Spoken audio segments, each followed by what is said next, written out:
बिस्मिल्लाहिर्रहमानिर्रहीम। अस्सलाम वालेकुम दोस्तों, क्या हाल है? खैरियत से होंगे, अल्लाह आपको खुश रखे। दोस्तों, कल किस्सा सुना रहे थे शहज़ादी ज़ुबैदा का, वो कल ख़त्म हो गया। तो रात भी ख़त्म हो गई तो शहज़ादी दीनादाद ने बहन से बोला कि अगर कल बादशाह ने इजाज़त दी तो इससे भी बेहतरीन किस्सा सुनाऊंगी। उसकी बहन बेचारी रोती हुई चली गई। सुबह को बादशाह भी चला गया और कत्ल का हुक्म नहीं दिया अपनी बीवी का, इसको कत्ल नहीं करना। नहीं तो वो रोज़ाना शादी करता और सुबह को बीवी मरवा देता था। ये किससे सुन रहा था। दूसरी तीसरी रात आ गई, पूरे शहर में जो है खुशी की लहर दौड़ गई कि अब कत्ल का सिलसिला बादशाह ने अपनी बीवियों का ख़त्म किया। तीसरी रात हुई, बादशाह भी आ गया, उसकी बहन पहले बैठी थी। दीनादाद ने किस्सा शुरू किया। बोलती है, एक शहर में दर्दी रहता था। उसने सुबह को आके अपनी दुकान खोली, कपड़े सिलाई कर रहा था तो एक फ़कीर आ गया। उसने आके एक बेहतरीन नज़म मौसीकी के अंदाज में गाई। दर्दी को पसंद आ गई। दर्दी ने उसको बोला, यार आज रात तू मेरा मेहमान हो जा, कुछ गाने वगैरह, नज़में, शेर व शायरी हमें सुनाना, मैं आपको कुछ पैसे दूंगा। उसने बोला ठीक है, मैं शाम को आ जाऊंगा। उसने सारे शहर का चक्कर लगा के शाम को उसके पास आ गया, दर्दी के पास। दर्दी उसको रात को अपने घर ले गया। बीवी को बोला, मेहमान है, खाना तैयार करो। उसने खाना तैयार किया, खाना तैयार हो गया, खाना दस्तरखान लग गया। इन लोगों ने खाना खाया। खाना खा रहे थे कि उसमें मछली भी थी। वो उसका कांटा एक गुलूकार के गले में फंस गया। बहुत कोशिश की निकालने की, मगर वो बेदम होके गिर गया, उधर मर गया। दर्जी बहुत परेशान हो गया, अब सुबह को क्या होगा, बादशाह तो मुझे इसकी सजा देगा। बहुत परेशान हो गया। बहुत बड़ी फिक्र के बाद उसको एक तरतीब आई। उसने लाश को उठाया, अपने कंधे पे जाके हकीम की दीवार के साथ खड़ा कर दिया, जो शहर का हकीम था। दरवाज़ा खटखटाया, नौकरानी निकल आई, पूछती क्या है। उसको 5 दरम दिए। बोला, ये 5 दरम है, आप जो है हकीम साहब को बोलो कि ये मरीज है, उसका इलाज करना है। नौकरानी ने 5 दरम लिए, अंदर चली गई और ये भाग के अपने घर आ गया। हकीम साहब बाहर निकल आया। हकीम साहब ने मरीज की नब्ज जो पकड़ी तो मरीज तो नहीं था, वो मुर्दा था, गिर गया। हकीम बहुत परेशान हो गया, यार ये क्या हो गया, ये तो मर गया। बड़ी फिक्र हो गई, कल कादी को पता लगेगा, बादशाह को पता लगेगा, ये तो मेरे सर आ गया। उसने उसको उठा के, बादशाह का एक नौकर था जो इसके पड़ोस में था, जाके उसके दरवाजे के सामने, दरवाजे के साथ खड़ा करके आप आके अपने घर में सो गया। जो बादशाह का नौकर था, जब वो आया उसने देखा ये तो यार चोर है, मेरा दरवाजा तोड़ रहा है। उसने 2-4 उसको लाठियां दबा के मारी, गिर गया। मरा हुआ तो पहले से ही था। उसने जो देखा तो ये क्या हो गया मुझसे, ये तो एक मैंने बेगुनाह को मार दिया, पता नहीं चोर था क्या था, मैंने तो मार दिया इसको। अब ये बहुत फिक्र में आ गया। इसने बोला क्या करूं। तो इसने जो है एक तरतीब सोची, उसको उठा के शहर में एक दुकान के सामने, बिल्कुल दुकान के दरवाजे के साथ लगा दिया। आप खुद वापस चला, अपने घर में बैठ गया। सुबह के करीब फरंगी वो आया। उसने जो देखा तो यार ये तो चोर चोरी कर रहा है। इसने भी 2-4 लाठियां उसको मारी और गिर गया। वो शोर भी मचाया, चोर चोर, तो लोग भी आ गए, सिपाही भी आ गए। ये पकड़ा गया, भाई तुमने इसको मार डाला है। उसने कहा, यार ये चोरी कर रहा था। भाई कहाँ तोड़ा है, ताला वगैरह तो नहीं तोड़ा। बड़ा परेशान हो गया वो। काजी के पास ले गए। قاضی کو سب نے بتایا کہ اس نے چور چور کیا اور اس کو لاٹھیاں ماری، یہ بیچارہ مر گیا۔ قاضی نے حکم دیا کہ اس کو پھانسی پہ چڑھاؤ، اس نے ہی قتل کیا ہے۔ پہلے ایسا ہی ہوتا تھا، ادھر ایسے کی عدالتیں نہیں ہماری، اب جو عدالتیں ہیں پوری پاکستان کی، کہ بیچارہ بے گناہ جیل میں چلا جائے اور قتل والا باہر رہ جائے اور پوری زندگی کیس چلتا رہے۔ یہ بھی ایک سزا ہے جو کیس چلتا رہتا ہے۔ چلو، جب اس کو پھانسی پہ لے گئے تو حکیم صاحب نے بولا یار یہ قتل تو میں نے کیا، یہ اب اس وقت کے انسانوں کی بات ہے، تو یہ بے گناہ کیوں چڑھ رہا ہے؟ اس نے حکیم صاحب نے بولا اس کا قتل میں نے کیا ہے۔ روادات سنائی۔ قاضی صاحب نے کہا کہ حکیم صاحب کو پھانسی پہ لگاؤ۔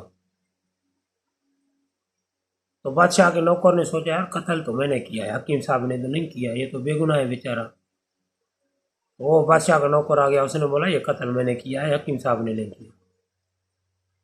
تو قاضی صاحب نے کہا آپ سچی بول رہے ہو؟ بالکل، بولا میں سچی بول رہا ہوں۔ قاضی صاحب نے کہا کہ حکیم صاحب کو چھوڑو، بادشاہ کے نوکر کو پھانسی پہ لگاؤ۔ تو دردی نے بولا یار یہ سب بے گناہ ہے، میں بھی بے گناہ ہوں، وہ اتفاقاً مر گیا، اور یہ کیوں پھانسی چڑھ رہا ہے؟ اس نے آ کے بولا کہ اس کو قتل میں نے کیا ہے، یہ سب بے گناہ ہے۔ قاضی بہت حیران اور پریشان رہ گیا، یار یہ ایک آدمی کا قتل 4 آدمی اپنے ذمہ لے رہے ہیں، یہ بات مجھے سمجھ نہیں آئی۔ اس نے وہ کیس جو ہے بادشاہ کے پاس بھیج دیا۔ کیس چلا گیا بادشاہ کے پاس، 4 آدمی ادھر پہنچ گئے، حکیم صاحب، نوکر اور دردی، چوتھا وہ جو فرنگی تھا۔ بادشاہ نے کیس سنا، بادشاہ ہارون رشید تھا، بادشاہ ہارون رشید نے کیس سنا۔ کیس سننے کے بعد بادشاہ ہارون رشید نے بولا کہ تم سب لوگ اپنی زندگی کی کہانی مجھے سناؤ، میں اس کو بھی سننا چاہتا ہوں۔ تو فرنگی نے بولا کہ میرا باپ دلال تھا، دلالی کرتا تھا، لوگوں کو سامان وغیرہ جس کو لینا تھا جس کو دینا تھا، تو وہ فوت ہو گیا تو میں بھی وہ کرنے لگا۔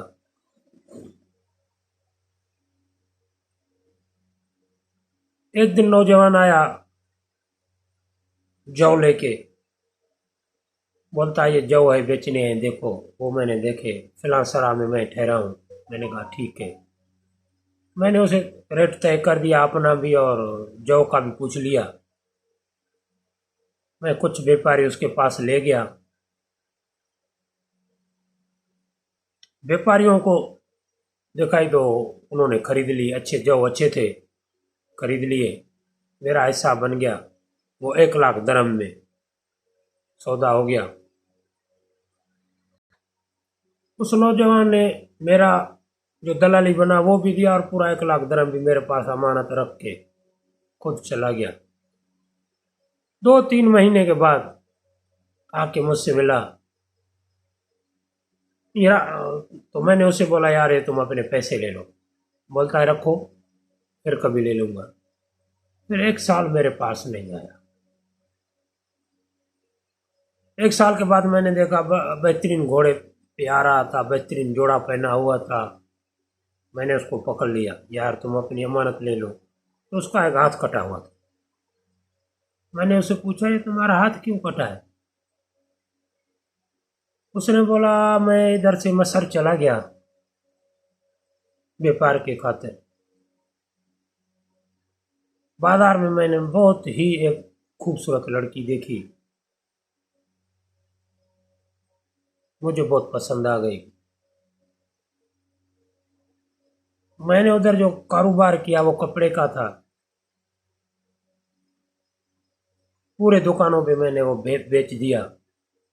میں اس کے پیچھے ہو لیا، میں اس کے پیچھے، تو اس کے ساتھ جو نوکرانی تھی وہ آ کے بولتی ہے کہ آپ رات کو فلاں جگہ آ جانا، شہر میں پیچھا نہیں کرو ہمارا۔ میں اپنے سرائے خانے میں واپس آ گیا، رات ہونے کا انتظار کرنے لگا۔ उस जगह पहुंचा, रात हो गई, उस जगह पहुंचा। उन्होंने मेरा बड़ा इस्तकबाल किया, खाना पीना शराब शबाब हो गया। रात मैंने उधर गुजारी और 50 अशरफियाँ उसको दी। फिर दूसरी रात का इंतज़ार करना। ऐसे ही 1 साल उधर गुजर गया और मेरे पैसे सारे ख़त्म हो गए। पैसे नहीं थे तो उसके पास जान भी नहीं सकता था, उसको 50 अशरफियाँ देनी थी और जाना भी लाजमी था। मुझे सुकून नहीं आ रहा था। एक हजूम खड़ा था, उसमें घुस गया मैं।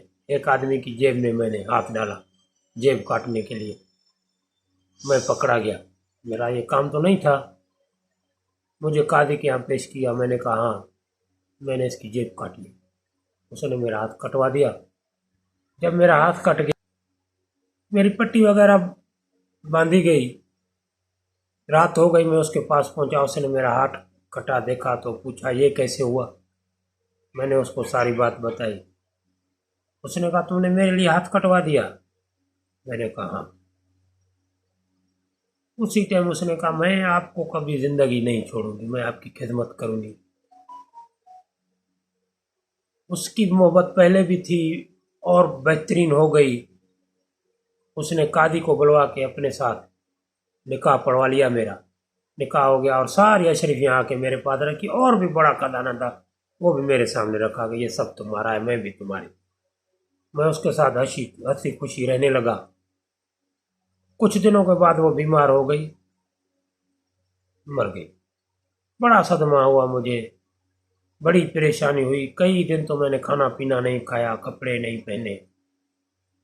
उसके बाद उसकी सहेलियाँ आई, आप उसको संभालो, ये उसकी है।